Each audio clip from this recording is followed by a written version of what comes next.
হঠাৎ করে ফেসবুক স্তব্ধ, একেবারে বন্ধ ফেসবুকে কোনো কাজ করা যাচ্ছে না, পাসওয়ার্ড দেওয়ার পরেও লগইন হচ্ছে না এবং পাসওয়ার্ড রিসেট করা যাচ্ছে না, কোনোভাবেই কোনো রকম ওটিপি আসছে না, ফেসবুকটা আপনি চালাতেই পারছেন না। এই সমস্যা হয়তো আপনার হচ্ছে এই মুহূর্তে, আমারও হচ্ছে। আমি প্রায় 10-15 মিনিট থেকে ঘাটাঘাটি করছি, ফেসবুকের কোনো কাজ করতে পারছি না। প্রথমে তো হুট করে ভেবে নিয়েছি আমার ফেসবুকটা কেউ হ্যাক করে নিয়েছে, আমি একদম আমার মাথায় হাত পড়ে গেছে একদম। তো এই অবস্থায় আপনি কি করবেন এবং আমি কি করব? কিছুই করতে পারবো না, আমাদের কোনো ক্ষমতাই নেই এখানে, ঠিক আছে? তো এখন এই কেন হচ্ছে এটা, এর কারণটা কি এবং এটা কি ঠিক হবে না? কবে ঠিক হবে, কখন ঠিক হবে, কেন হচ্ছে এইসব? চলুন শুরু করি ভিডিওটি, অবশ্যই মন দিয়ে দেখবেন। আমি থাকবো ভিডিওতে আপনার সঙ্গে শুভঙ্কর।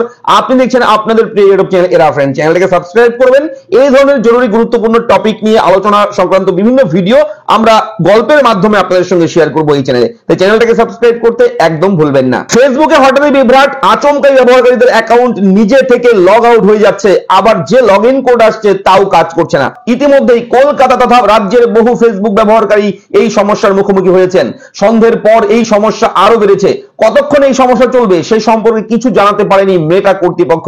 ফেসবুকের পাশাপাশি মেসেঞ্জার, ইনস্টাগ্রামের মতো মেটার অন্যান্য প্ল্যাটফর্মগুলোতেও সমস্যা দেখা দিয়েছে বলে খবর। এবং ইতিমধ্যেই কিন্তু মেটার কর্ণধার মার্ক জুকারবার্গ তিনি কিন্তু টুইটার হ্যান্ডেলে টুইট করে জানিয়ে দিয়েছে। একটা টুইট স্ক্রিনশট আমি দেখাচ্ছি অন স্ক্রিনে, আপনাদের সঙ্গে শেয়ার করছি, সেই স্ক্রিনশটটা দেখলেই বুঝতে পারবেন। এই স্ক্রিনশটে স্পষ্টভাবে কিন্তু লেখা রয়েছে chill guys, wait few minutes, everything will be solved. অর্থাৎ খুব শীঘ্রই কিন্তু এটা সলভ হতে চলেছে, সমস্যার সমাধান করতে চলেছে মার্ক জুকারবার্গ, তিনি কিন্তু জানিয়ে দিয়েছে টুইট করে।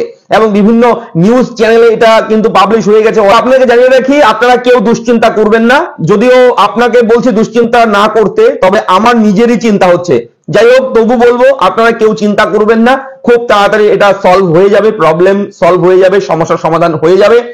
বিভিন্ন টেকনিক্যালি ইমপ্রুভ করা হচ্ছে, বিভিন্ন টেকনিক্যালি অপশনগুলো, বিভিন্ন ধরনের ফিচার, বিভিন্ন ধরনের সিকিউরিটি গুলো যে ফেসবুকে রয়েছে সেইগুলো কিন্তু কর্তৃপক্ষ যারা আছে মেটাতে তারা কিন্তু আপডেট করছে এবং অফিসিয়ালি আপডেট ভিতরে ইন্টারনালি আপডেট হয়, সেটা আমরা কেউই দেখতে পারবো না।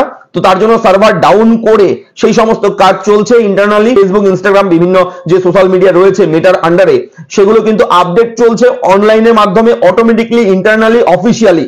তার জন্যই কিন্তু আমাদের সকলের ফেসবুক কিন্তু এই মুহূর্তে সার্ভার ডাউন রয়েছে। আপনারা এই মুহূর্তে খুলতে পারবেন না ফেসবুক। যখন খুলবেন তখন তো আপনি দেখতেই পারবেন, কিছুক্ষণ পরপর ট্রাই করুন, দেখুন কখন খুলবে। আমাদের অপেক্ষা করা ছাড়া আমাদের হাতে আর কোনো ক্ষমতা নেই। আমরা জাস্ট সোশ্যাল মিডিয়া দেখবো, ঘাটবো, কখন খুলবে সেই খবর পাবো, তারপর আমরা ওপেন করতে পারবো, ঠিক আছে? তো আপনাদেরকে বলবো এটা কোনো হ্যাক হয়নি, কেউ হ্যাক করেনি আপনার অ্যাকাউন্ট, ফেসবুক হ্যাক হয়নি, দুশ্চিন্তা করবেন না। এই মাত্র আমি অনেক ঘাটাঘাটি করে এই তথ্যগুলো পেয়েছি, সঙ্গে সঙ্গে আপনাদেরকে আমি এই খবরটা জানাচ্ছি, কেননা আপনারা আমার দর্শক, আমার ভিডিও আপনারা দেখেন এবং আমার সমস্যা আপনার সমস্যা, আপনার সমস্যা আমার সমস্যা, আমি এটা মনে করি। তার জন্য আপনার ফেসবুক অ্যাকাউন্ট কিভাবে সুরক্ষিত থাকবে, আপনি কিভাবে সুরক্ষিত থাকবেন, সেই বিষয়গুলো নিয়ে বিভিন্ন ধরনের আপডেট আমরা প্রোভাইড করি, যাতে করে আমরা সবাই সুরক্ষিত থাকতে পারি, তাই না? তো দেখা হচ্ছে পরবর্তী ভিডিওতে, ভালো থাকবেন। এই ছিল ছোট্ট আপডেট, চ্যানেলটাকে সাবস্ক্রাইব করবেন এবং অবশ্যই এটা অফিসিয়ালি আপডেট, অফিস থেকেই হচ্ছে, ফেসবুক মেটা অফিস থেকেই করছে। আপনার ফেসবুকটা হ্যাক হয়নি, দুশ্চিন্তা করবেন না, আবারও বলছি। ধন্যবাদ।